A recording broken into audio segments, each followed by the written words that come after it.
Oi, crianças! Tudo bem com vocês? Espero que estejam bem. Aqui é a professora Samantha, de volta para uma aula em vídeo hoje. Nós vamos continuar falando do tema desse mês, que é Ele Sabe o Plano.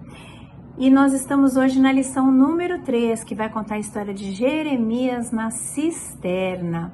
E a lição de hoje, a base bíblica, vocês vão encontrar na Bíblia, no livro de Jeremias, capítulo 38, do versículo 1 ao 13. Mas antes de eu começar a contar essa história para vocês, eu gostaria de conversar um pouquinho e falar se por acaso algum de vocês alguma vez já se sentiu sozinho, já se sentiu sem ninguém ao seu lado, se sentiu com medo de que não conseguisse resolver alguma coisa, ou, por exemplo, que estava numa situação assim muito difícil, praticamente impossível, sem saída para resolver essa situação. Você já se sentiu assim alguma vez? Eu já me senti.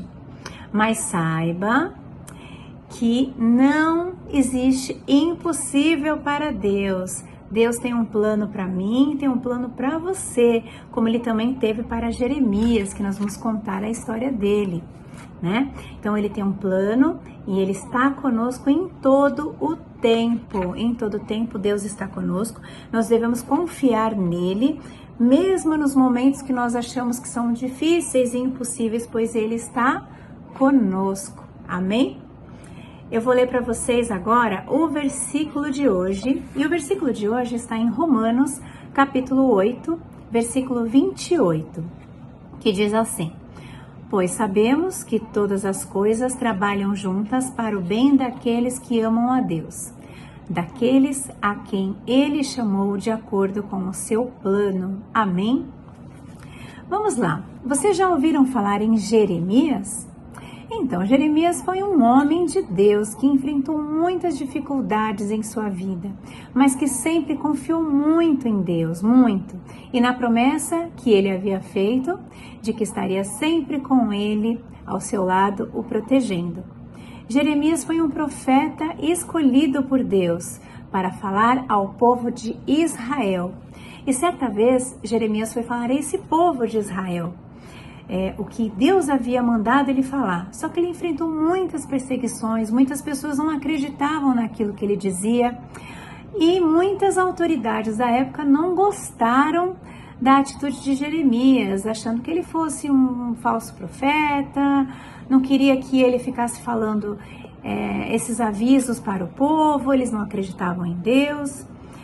Mas Jeremias havia alertado que o povo tinha que obedecer a Deus, que se eles não obedecessem a Deus, coisas ruins aconteceriam a eles.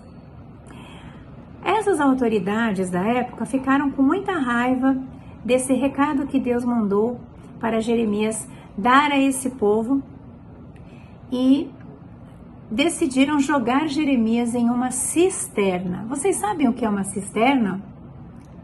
Cisterna é um buraco bem fundo no chão que é para guardar água, e naquela época eles usavam muito isso. Eu vou mostrar aqui para vocês o que é uma cisterna. Só que nessa cisterna onde o Jeremias foi jogado, não havia água. Pelo contrário, tinha muita lama lá dentro. Então jogaram ele ficou lá no fundo dessa cisterna, cheio de lama, e ficou preso lá, sozinho, sem comida, triste, e parecia que não tinha nem como ninguém poder ajudá-lo ali naquele momento, naquela situação difícil. Lembra que eu falei para vocês de situação difícil? Então, mas Jeremias sabia que Deus o estaria protegendo, como ele já havia prometido, e assim aconteceu, e Deus cuidou de Jeremias. Olha que bênção!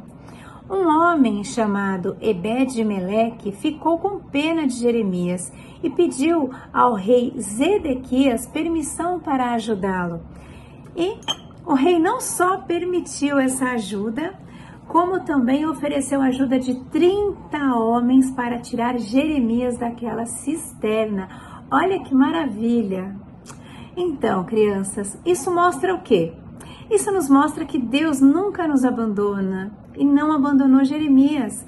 Mesmo numa situação difícil como essa, Deus tem um plano maior, não só para o Jeremias, como para mim, como para vocês, né? Ele nos livra sempre de todo o mal. E às vezes a gente acaba fazendo coisas que não agradam a Deus, às vezes para agradar os outros, mas nós precisamos nos preocupar em agradar ao nosso Deus. Por exemplo, vou contar para vocês aqui. Na escola vocês têm colegas, amiguinhos, e de repente você vê o seu amigo ou seu coleguinha fazendo uma coisa errada, fazendo uma coisa muito errada, colando na prova, ou xingando um amigo, desobedecendo a professora, fazendo algo muito feio. Você, como filho de Deus, pode dar um bom conselho e falar para o seu amigo não fazer isso. Você agindo assim, você vai estar sendo como Jeremias, porque Jeremias, ele tomou a atitude certa, e você também pode tomar essa atitude certa. Sempre dando bons conselhos. Então nós precisamos ser mais como ele e mostrar o amor de Deus e sermos obedientes à palavra. Devemos anunciar essa palavra e viver de acordo com a sua vontade. Amém? Que Deus abençoe vocês e até a próxima aula. Um beijo!